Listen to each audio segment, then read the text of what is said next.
जय हिंद एवरीवन। मेरा नाम निखिल उपाध्याय। आप मेरा चैनल निखिल उपाध्याय मीडिया देख रहे हैं। हम अपना चैप्टर 3 ऑफ क्लास 12 की एनसीईआरटी कर रहे थे। तो चलिए हमें शुरू करना है अपना चैप्टर 3 जिसका नाम है किंगशिप, कैसल एंड क्लास। ठीक है, कास्ट एंड क्लास, कैसल कह रहा हूँ, sorry. Kingship, caste and class. Early society 6000 BC से लेकर 600 सेंचुरी के बारे में हम बात करने वाले हैं। अब इसका नाम देखो, किंगशिप से आपको पता चला राजा वगैरह के बारे में बात होगी। कास्ट जो कि हम देखते हैं आज के टाइम पे भी जो कास्ट प्रोमिनेंट रहती है, ब्राह्मण हो गए, क्षत्रिय हो गए, वैश्यास हो गए, शूद्रास हो गए, ये सारी क्लासेस जो हम देखेंगे, ये सारी डिफ्रेंसिएशन क्या है कास्ट और क्लास के बीच में, ये हम इस चैप्टर में आपको देखने को मिलेगा।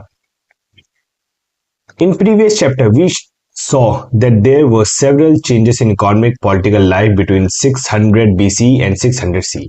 अब हमने पिछले चैप्टर में, जिसने चैप्टर 2 नहीं देखा जाके एक बार देख सकता है, चैप्टर 2 में हमने ये डिस्कस किया था कि कैसे जो हमारी सोसाइटी थी उसमें हमें इकोनॉमिक चेंजेस देखने को मिले थे, कैसे पॉलिटिकल जो चेंजेस थे राजाओं में, उनके रूल करने के तरीके में, ये सारे चेंजेस हमें देखने को मिले थे। कौन से टाइम पीरियड के बीच में? 600 BC से लेकर 600 CE के बीच में। Some of these changes influence societies as well. अब देखो, जब भी चेंजेस कुछ होते हैं ना सोसाइटी के अंदर, तो उसका इम्पैक्ट सोसाइटी पे भी पड़ता है। एक डोमिनो इफेक्ट सुना है तुमने? कुछ इस टाइप के ऐसे बिल्डिंग ऐसे खड़े थे, एक बिल्डिंग गिरती है, दूसरी भी गिरती है, तीसरी भी, चौथी भी, पांचवी। तो इसी टाइप का इफेक्ट हमें सोसाइटी में भी देखने को मिलता है जब एक चेंजेस या फिर कोई सा भी एक पर्टिकुलर चेंज हो। For instance, the extension of agriculture into the forested area transformed the life of forest dwellers. Crowd specialists often emerge as distinct social group. The unequal distribution of wealth sharpened the social difference. अब example के लिए कुछ changes क्या हुए थे? पहला तो ये हुआ था कि जो एग्रीकल्चर है वो क्या हो गया था, एक्सटेंड हुआ था, वो बढ़ा था। फॉरेस्टेड एरिया मतलब पहले जो यहाँ पे एग्रीकल्चर लैंड है ये फॉरेस्टेड एरिया, ठीक है, ये फॉरेस्टेड एरिया है और ये क्या है, एग्रीकल्चर लैंड है। तो लोगों ने क्या कहा कि उन्होंने सोचा कि यार एग्रीकल्चर लैंड पे हम कुछ वीट वगैरह ये सब तो उगा तो रहे हैं, अब हमें और पैसा चाहिए और हमें क्या कहते हैं लोगों की नीड पूरी करनी है। तो ये जो फॉरेस्ट का एरिया था इसे भी इनने एग्रीकल्चर के अंदर जोड़ना शुरू कर दिया, फिर और जोड़ना शुरू कर दिया। इसकी वजह से एक तो फार्मर्स की लाइफ जो भी थोड़ी बहुत सही हुई और हम देखते हैं वहां जंगल में रहने वाले जो लोग थे उनकी लाइफ पे भी ये बहुत बड़ा इम्पैक्ट आया था। जो फॉरेस्ट की लकड़ियों से, इनसाइड लैंड से आराम से अपना गुजारा करते, वो अब उन चीजों के सहारा, अब फॉरेस्ट का सहारा नहीं ले सकते क्योंकि फॉरेस्ट की लैंड अब एग्रीकल्चर लैंड में कन्वर्ट की गई है। जो यहाँ पे क्राफ्ट्स के लोग थे उन्होंने अपना अपना एक अलग ग्रुप बना लिया था। हम देखते हैं वो एक अलग क्राफ्ट्स या फिर हमें अलग आर्किटेक्चर्स इस टाइम पे देखने को मिलेंगे। फिर हम देखते हैं कि जो यहाँ पे वेल्थ जो था वो अनइक्वली डिस्ट्रीब्यूट किया जाता। अनइक्वली डिस्ट्रीब्यूट मतलब कि अगर कोई रिच पर्सन है और कोई पुअर पर्सन है, ठीक है, कोई रिच है और कोई पुअर है, तो इन दोनों के बीच में क्या है, डिफरेंशिएशन क्रिएट हो रही है। मतलब रिच के पास अब 1000 रुपए है, पुअर के पास सिर्फ 1 रुपए है, तो यहाँ पे डिफरेंस कितने का आया, 999 का आया, ठीक है। तो इतना डिफरेंशिएशन हमें देखने को मिल रहा था, मतलब एग्जाम्पल के लिए बताया मैंने, ठीक है। Historians often use textual tradition to understand this process. अब हिस्टोरियंस क्या करेंगे, हमेशा की तरह टेक्सचुअल सोर्सेस पे बिलीव करेंगे, जो टेक्सचुअल ट्रेडिशन है, किताब वगैरह, इन सब पे बिलीव करेंगे कि ये जो भी ऊपर लिखा है वो सच है कि नहीं है। Some texts lay down norms of social behavior, other describe the occasional comment on the wide range of social situation practice. कुछ जो किताब है वो क्या बताती कि किस तरीके से सोसाइटी जो है वो रहती थी, कि उनका परफेक्ट ऑर्डर क्या होता था। बट कुछ अदर जो दूसरी किताबें थी वो ये बताती थी कि कैसे ये जो सोसाइटी, मतलब ये जो चीजें बताई गई है वो हर जगह फॉलो नहीं होती थी, हर जगह ये सही साबित नहीं होती थी। तो मान लो कि अगर सोसाइटी टेक्स्ट बुक ए में लिखा है कि काउंटिंग है 1 है 2 है 3 है 4 है, और ये जो काउंटिंग है वो हर कोई मानता है, पूरी कंट्री इस काउंटिंग को मानती है। बट टेक्स्ट बुक 4 कह रहा है कि देखो, पहली बात तो ये सही ऑर्डर है नहीं, ठीक है, ये क्या है, इनकरेक्ट ऑर्डर है। और दूसरी बात क्या है कि ये जो तुम कह रहे हो 1 2 3 4 पूरी हर कंट्री आपकी मानती, ऐसा भी सच नहीं है। कई जगहों पे हमें 4 2 3 1 भी दिखा हुआ है। तो ये एग्जाम्पल के लिए बताया, बात समझ आई। We can also catch a glimpse of some social actors from inscriptions. As we will see, each text was written from a perspective of specific social category. अब जब भी किताब लिखी जाती है वो किसी एक पर्टिकुलर पर्सन या फिर पर्टिकुलर ग्रुप को ध्यान में रख के लिखी जाती है। पुराने टाइम में जो किताब रहती है, अब जो किंग है, अगर किंग कोई किताब लिखेगा तो क्या वो सिटीजन से पूछ के लिखेगा कि मैं इस किताब में क्या डालूं, तुम मेरे बारे में क्या सोचते हो? नहीं ना, किंग वो लिखवाएगा जो उसे पसंद है, किंग वो लिखवाएगा जो उसे फेवरेबल लगता है, जो उसकी इमेज को सुधारने में मदद करता है। तो वही चीज बोला गया, एज वी विल सी, हम ये चीज देखेंगे कि जो टेक्स्ट है या कोई भी रिटर्न चीज हमें देखने को मिली थी वो किस बेसिस पे थी, वो किसी एक सोशल कैटेगरी मतलब एक स्पेसिफिक किसी कुछ लोगों की बेसिस पे उस किताब को लिखा गया था। और जब हिस्टोरियंस ने उस किताब को पढ़ा तो उन्होंने सोचा हर जगह यही चीज मानी जाती है। So we need to keep in mind who compose what and for whom. अब हमें इस कंफ्यूजन से बचने के लिए हमें यह ध्यान में रखना पड़ेगा कि किसने इस चीज को कंपोज किया है और किसके लिए कंपोज किया गया है। ठीक है, अगर मान लो एक रिच बंदा है, वो कोई किताब लिख रहा है, तो उसने कभी गरीबी तो देखी नहीं, उसने कभी पुअरनेस देखा ही नहीं। ठीक है, उसने कभी मिडिल लाइफ देखी नहीं, तो वो मिडिल लाइफ या पुअर के बारे में किताब लिख सकता है? नहीं लिख सकता। वो अपनी थिंकिंग की ऐसा हो सकता है कि पुअर लाइफ ऐसी होगी, मिडिल लाइफ ऐसी होगी, उस बेसिस पे उस किताब में कुछ ना कुछ डाल देगा। ठीक है, तो क्या हम उस किताब को एक वैलिड रीजन मानेंगे उस सोसाइटी को जानने का? हम इस किताब को वैलिड रीजन नहीं मानेंगे, क्योंकि उसके बारे में पुअर और मिडिल क्लास के बारे में बात की गई नहीं है। तो यही चीज बोला गया कि हमें ध्यान में रखना है किसने कंपोज किया और किसके लिए कंपोज किया।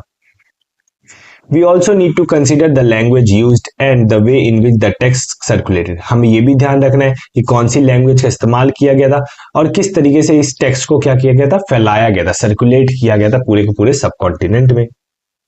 Use carefully. Text allow us to pieces together at attitudes and practice that shape the social histories. अब क्या है, हमें एक चीज ध्यान रखना, जो भी टेक्स्ट है, टेक्स्ट क्या करता है, वो हिस्ट्रीज को जोड़ता है। मान लो ये चीज है, ये किताब है, ये किताब है, मैं 4 किताब ऐसे बना के चला, ये ए है, ये बी है, ये सी है, ये डी है।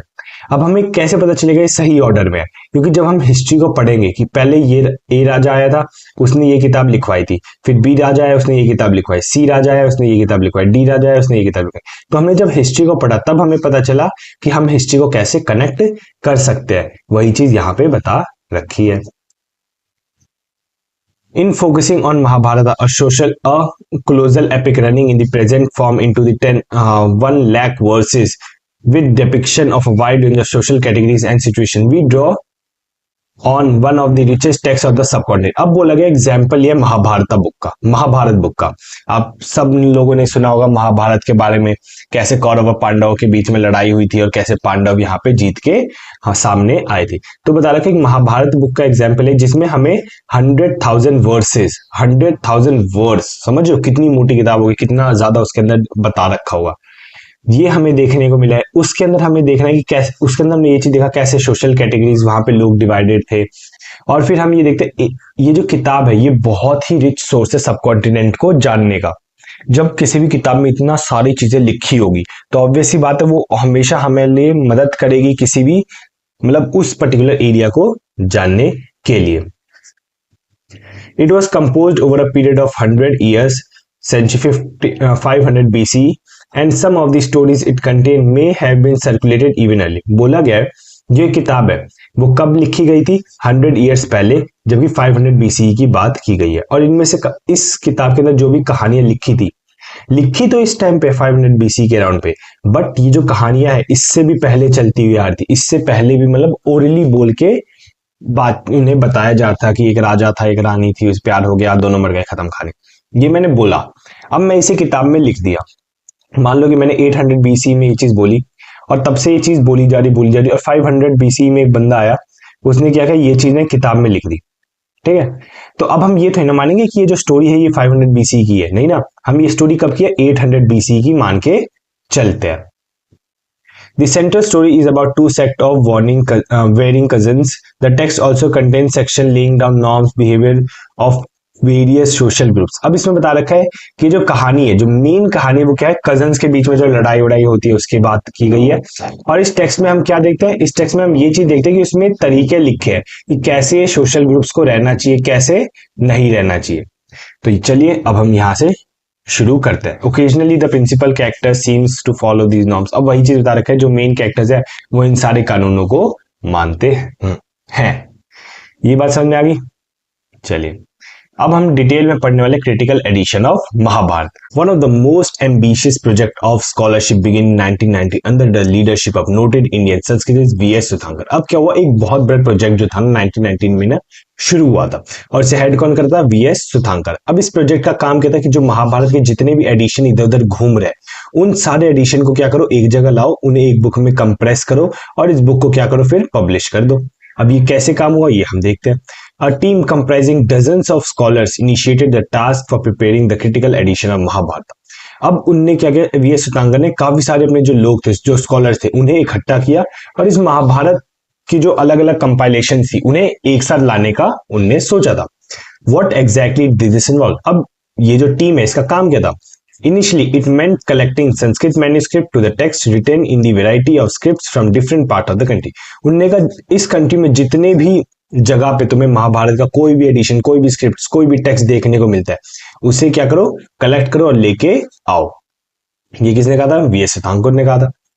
The team worked out a method of comparing verses from each manuscripts. Ultimately they selected the verses that appeared common to most version and published these in several volumes running into 13,000 pages। अब बोला गया उनने सबसे पहले क्या कि मान लो ये 4 स्क्रिप्ट्स है, 1 2 3 और ये 4, इनने क्या, ये ए है, ये बी है, ये सी है, ये डी है। उनने पहले चारों की चारों बुक्स को क्या किया, ढूंढा। उसके बाद 1 2 3 5 9 8 1 2 3 4 5 9 1 2 3 1 2 3 10 11 12। अब इनने देखा कि ये हमने जो चारों बुक्स जो कंपाइल उठाई है, इन चारों बुक्स में कॉमन क्या है, इसमें 1 2 3 कॉमन है, इसमें 1 2 3 कॉमन है, इसमें 1 2 3 कॉमन है, इसमें 1 2 3 कॉमन है। तो इनने जो अपना कहते हैं रिजल्ट, जो कंक्लूजन जो निकाला वो क्या था कि महाभारत में 1 के बाद 2 आता है, 2 के बाद 3 आता है। ये तो कंफर्म क्या है, ये हमारा फिक्स है। वही चीज यहां बोली गई है, जो टीम ने किस लिए वर्क किया था कि कंपेयर करे थे अलग अलग वर्सेस को जो मैन्युस्क्रिप्ट्स में लिखी हुई थी और जो कॉमन थी उन्हें एक जगह पे लाके पब्लिश किया गया। और ये जो कॉमन वाली थी ये 13,000 पेजेस के अंदर आई थी। The project took 47 years to complete. Two things became apparent. There were several common elements in Sanskrit version of the story, evident in manuscript found all over the subcontinent from Kashmir, Nepal, in the north of Kerala, Tamil Nadu, in the south। अब बोला गया यहाँ पे हमें कुछ चीजें ना common देखने को मिलती है। क्या कि जो ये संस्कृत वर्जन थी ना स्टोरी की, ये हमें हर जगह देखने को मिलेगा। मतलब हम ये मानते हैं कि जो मैन्युस्क्रिप्ट्स है वो हमें कश्मीर में भी देखने को मिला, नेपाल में भी देखने को मिला, केरला में भी देखने को मिला, तमिलनाडु में भी देखने को मिला। मान लो कि ए जो है ये ए हमें कश्मीर में मिला, बी जो है वो नेपाल में मिला, सी जो है वो हमें केरला में मिला और डी हमें तमिलनाडु में मिला। तो इससे पता चल रहा है कि ये जो वर्सेस है वो पूरे इंडिया में फैली हुई थी और इन हर जगह पे कुछ ना कुछ तो कॉमन था ही। All these evident were enormous regional variation in the way in which text had been transmitted over the centuries. These variations were documented in footnotes and appendices to the main text. अब बोला गया ये जो हमें evidence मिले, ये जो हम महाभारत को कंपाइल करे थे, तो कई जगह पे हमें ये चीज भी देखने को मिली कि 1 2 3 तो बहुत ज्यादा कॉमन है, सबसे ज्यादा कॉमन 1 2 3 है, तो हमने इसे लाइन में लिख दिया। बट हमें देखने को मिला कि 4 के बाद 5 भी आया, 5 के बाद 6 भी आया। मान लो 1000 में से 600 चीज जो है ना, 600 बार हमें 1 2 3 देखने को मिला, तो 1 2 3 तो फिक्स है, बट हमें 200 बार 4 5 6 भी देखने को मिला था। तो हम ये जो 4 5 6 है तो हम इसे फुटनोट में लिख दिया जाता है। जैसे ये अब मान लो एग्जाम्पल के लिए यहाँ पे लिखा है फिगर 3.23, ये क्या हुआ, हमारा एक फुटनोट हो गया। ठीक है, एग्जाम्पल के लिए बता रहा हूँ कि कोई किताब होगी, ठीक है, किताब के नीचे इतना हिस्सा छोड़ दिया जाता है, इसमें हम कुछ भी लिखते हैं जो इस ऊपर वाले टेक्स्ट से क्या हो, मिलता जुलता हो। तो इस टाइप का हमें स्ट्रक्चर देखने को मिला था। जो उन्हें एक्स्ट्रा चीजें मिली वो उन्हें फुटनोट्स में लिखते चले गए, जो उस टाइमलाइन से मिल रही थी बट थोड़ी सी अलग थी एज कंपेयर टू जो उन्हें खोजा था। Taken together, more than half of the 13,000 pages were devoted in this page। अब जो 13,000 पेजेस में ये सारी चीजें आई थी उनमें हमें फुटनोट्स भी देखने को मिले थे। In a sense, these variations are reflective of the complex process that shaped early social history through dialogues between the dominant tradition and the resilient local ideas and practice. These dialogues are characterized by moment of conflict as well as consensus। अब क्या हुआ यहाँ पे ना, जब हम ये सारी चीजें देख रहे थे तो हमें ये पता चला कि यहाँ पे दो टाइप की हमें ट्रेडिशन देखते हैं, एक डोमिनेंट ट्रेडिशन और एक है resilient local ideas. Dominant tradition वो चीज थी जो मान लो 1000 में से 800 लोग, मतलब मेजोरिटी ऑफ लोग इस चीज को फॉलो कर रहे थे। रेजिलियंट लोकल आइडियाज वो थे जैसे कि 10 20 या फिर मान लो 100 लोग जो थे, एक माइनॉरिटी ग्रुप हो गया, एक मेजोरिटी ग्रुप हो गया। इन दोनों के बीच में जो भी बातचीत हो रही थी उसे इन वर्सेस में भी लिखा गया था। कई बार ये जो बातचीत थी कॉन्फ्लिक्ट्स थी, कई बार क्या था एक कंक्लूजन जब इन दोनों ने निकाला वो भी हमें इन चीजों में देखने को मिला था। Our understanding of this process is derived primarily from the text written in Sanskrit by and for Brahmins। जो हमें ये जो नॉलेज है इस चीज की, ये कहां से देखने को मिलती है? हमें संस्कृत के टेक्स्ट से देखने को मिलती है जो कि ब्राह्मण्स ने लिखी थी।